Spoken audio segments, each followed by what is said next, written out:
A 16-year-old kid with no money, no degree, and no plan walked into one of the most heavily secured industries in America and told them he was a pilot. And they believed him, not for a day, not for a week, for years. Across 26 countries, on hundreds of flights, he sat in cockpits, he wore the uniform, he cashed the checks, and the entire time he was just a teenager running from a broken home with nothing but nerve and a smile. This is the story of Frank Abagnale Jr., the greatest con man who ever lived, or at least the greatest story one man ever told about himself. Either way, it's wild. Frank William Abagnale Jr. was born on April 27, 1948 in New York. He grew up in New Rochelle with his father, Frank Sr., a man who ran a stationery business and had a gift for charming people. Frank watched his father move through rooms like every person in it owed him something. He learned early that confidence was currency, that if you carried yourself a certain way, people would hand you things without asking questions. His parents divorced when he was around 16. That was the moment everything shifted. He was close to his father, too close. Watching that family fall apart did something to him. He ran away. He had no job, no real skills, no money. He was just a kid in New York City trying to figure out how to survive. He forged credentials from Harvard Medical School. He called a Georgia hospital and introduced himself as Dr. Frank Connors, a pediatric resident looking for a supervisory role. They hired him. He supervised other doctors. He reviewed charts, he attended rounds. Somehow, through sheer confidence and the ability to make other people feel like they were the ones missing something, he held that position for nearly a year. He never lost a patient. He said later that he was smart enough to know what he didn't know, and always deferred to the residents and nurses when it got too technical. He leaned on the people around him and let them do the actual medicine while he played the role. But Atlanta got hot. He moved again. This time he became a lawyer. He forged a degree from Harvard Law. He studied enough to pass the Louisiana bar exam on his third attempt, but he passed it. He got a job as an assistant attorney general in Louisiana. He practiced law, real law, in a real courtroom. The man was 20 years old. Meanwhile, the FBI was starting to notice. Hundreds of thousands of dollars in bad checks had been passed across the country. The signatures kept changing, the names kept changing, but the pattern was unmistakable. Somebody out there was running a long con on a national scale. The case landed on the desk of a seasoned fraud investigator, and from that point forward it became a slow, patient hunt. Frank was good, but he wasn't invisible. Banks started flagging his accounts faster. Hotels started asking more questions. A few close calls shook him enough to move on. He fled to Europe. He spent time in France and Sweden, across the continent, passing bad checks everywhere he went, staying ahead of the heat just long enough. Then in France in 1969, he was finally caught. French police arrested him after a flight attendant who had known him during his Pan Am days recognized him in a hotel lobby and called the authorities.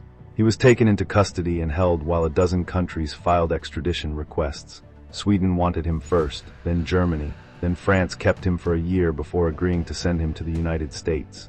He was extradited to America and transferred to a federal facility in Atlanta to await trial. And even then, Frank wasn't done. He escaped.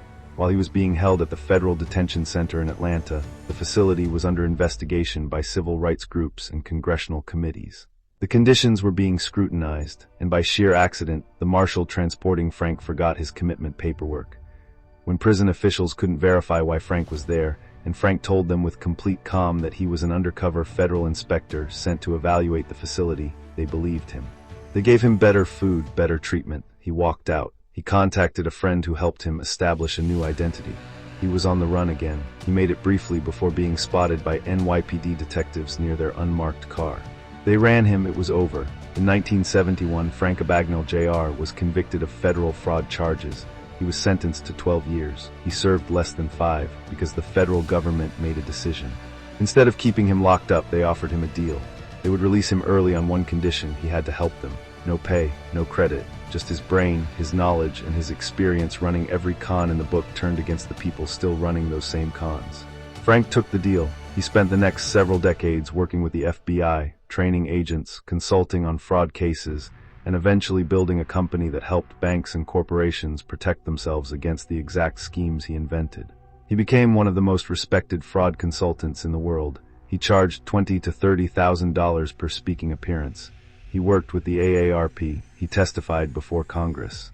And then in 2020, investigative journalist Alan Logan published a full investigation into Abagnale's life, pulling prison records, newspaper archives, and government documents, and found something that changed the entire story.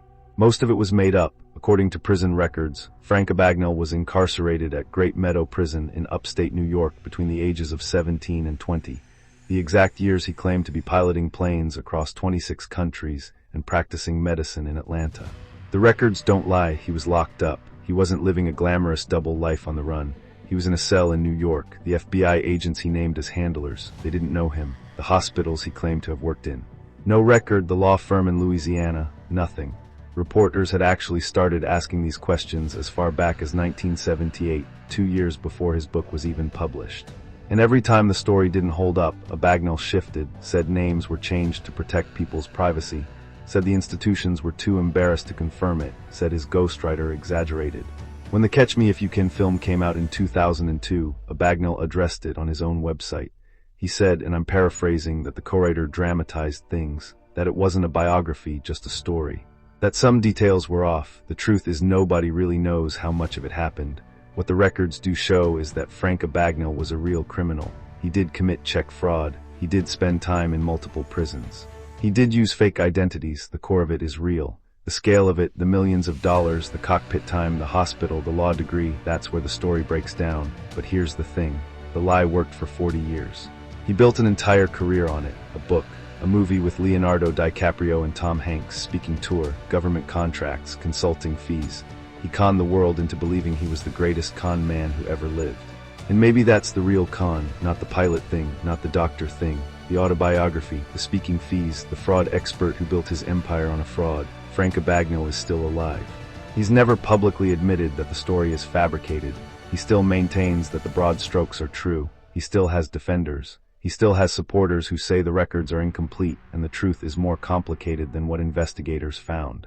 But when you pull the documents, when you look at where he actually was during the years he says he was flying planes and practicing medicine, the story doesn't hold up. The kid who fooled the world might have been fooling us the whole time. And honestly, that's somehow more impressive.